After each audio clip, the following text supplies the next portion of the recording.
Going to be joined momentarily by our friend Charles Hurt. He's there. Is Charles Hurt there? Does anybody want to talk to me? Nobody wants to talk to me. Okay, so I don't know if Charles Hurt's there or not, but he wrote a great piece on immigration and how immigration will kill the GOP only if it goes along, though, with amnesty. And boy, oh boy, you know, I just don't see any upside to immigration. But if they go along with amnesty or whatever it is they want to call it, it's going to be a nightmare. It's going to be a disaster for the entire Republican Party. I believe that no matter what they pass, it will be a nightmare for the entire Republican Party. They are better off just saying no to this, walking away from this, and doing what I have been urging them to do with regard to Obamacare. Obamacare, Obamacare, Obamacare. The victims of Obamacare, those who have lost their insurance policies, their doctors, the hospitals that won't take them. This is what they should be concentrating on. So let's welcome in our friend, Washington Times columnist Charles Hurt. Hello, Charles. I'll try it again. Hello, Charles. Hey, how are you doing? Good. How are you, my friend? Always good to talk to you. So, lots to talk about. I just played a bunch of I don't know if you're a Seinfeld fan or not. Are you? I certainly loved it when it was. I'm not one of these diehard fans, but I certainly enjoyed it an awful lot when it was on. Well, I could recite the lines, unfortunately, and I didn't like what I saw with Jerry and George. I think it was kind of pathetic. So I played some of the lines they used here and compared them to what it sounded like 20 years ago. And I know we all get older, but they don't need the money. Just fade away. Let it let it lie. Let it be what it is.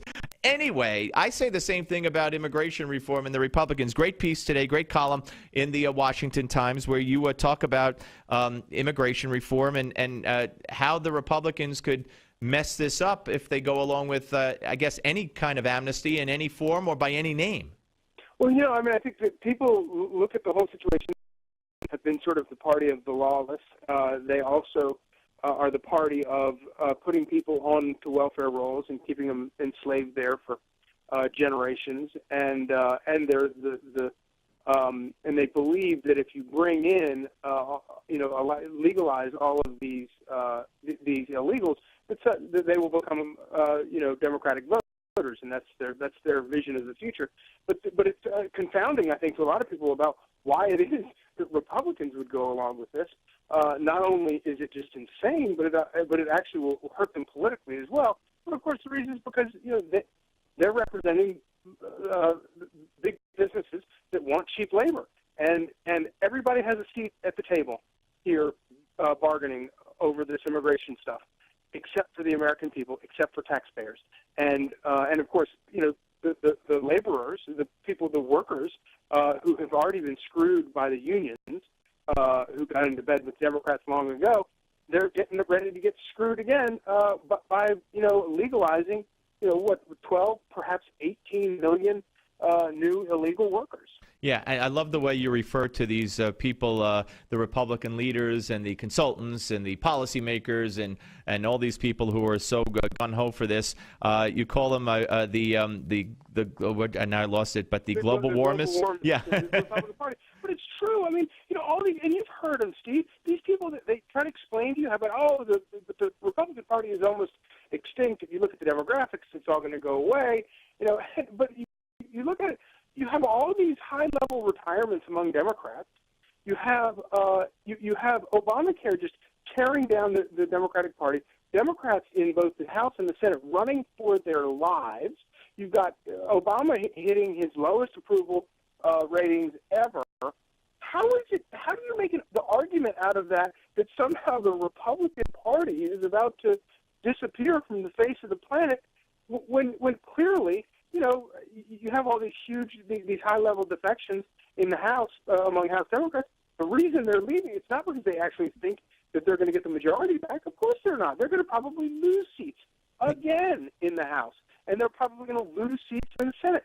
And so this notion that Republicans, we have to embrace amnesty because we don't want, and all they're doing is they're buying this canard that somehow conservatives are racist, because they believe that we're actually a nation of laws, and you're not allowed to come here illegally, and get it in front of the line of all the people that are waiting to come here legally.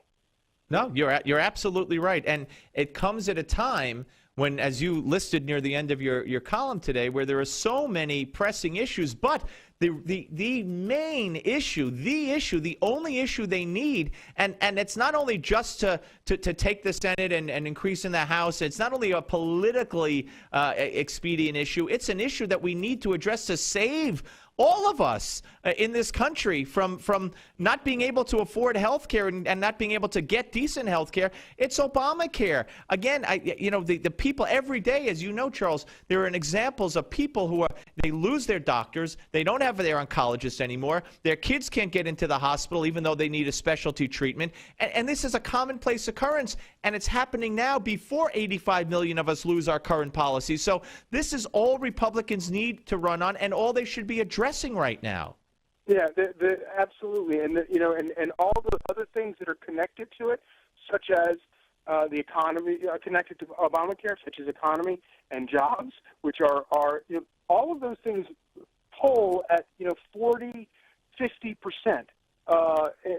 In terms of voters who would rank that as the number one issue facing their in their lives. Republicans are going to go walk off the cliff in order to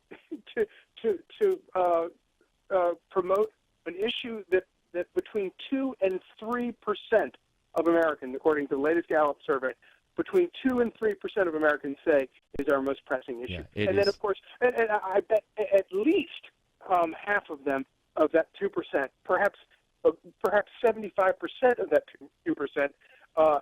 The reason it's their number one issue is because they're a rancher on the border and they want the dang borders to be secure. Yeah. No, it's really crazy, and let's hope common sense prevails, but I wouldn't hold my breath. We're talking to Charles Hurt, a Washington Times columnist here on the Steve Malzberg Show. So yesterday we get the CBO report that says that over 2 million jobs will be lost because people will leave the workforce because they could get subsidies if they don't make too much money. I don't know if you're aware of it, but this is really good news, according to Harry Reid. And the Democrats tried to spin it along with the media that, no, that's not what the report meant. And then, of course, today the head of the CBO comes out and says, oh, yeah, this is exactly what we meant. You give people a disincentive to work. You say, we'll give you health care if you make a little bit of money and you won't have to pay for it. Well, then people are going to leave jobs and take the government subsidy. I mean, that right there, the response from the White House, that somehow or another, this is good news that people have been liberated from their jobs by Obamacare, is a little bit like being stopped in the middle of the road and being liberated of your car by a guy with a gun. I mean, it just shows how totally out of touch the president is and Harry Reid is. All these people are, that they would actually. I mean, it's actually insulting. Not only to people's intelligence, but also just the fact that people are losing their jobs. People are losing their health care. They're losing their doctors. They're losing they're losing hours that they're able to work. And these people want to play games about it, make jokes. I mean, I sort of almost hope that they were joking when they trotted that out. Well, I don't know. Yeah, unfortunately for all of us, they weren't joking. It's really incredible. Charles, as always, great to talk to you, my friend. We'll speak to you next week.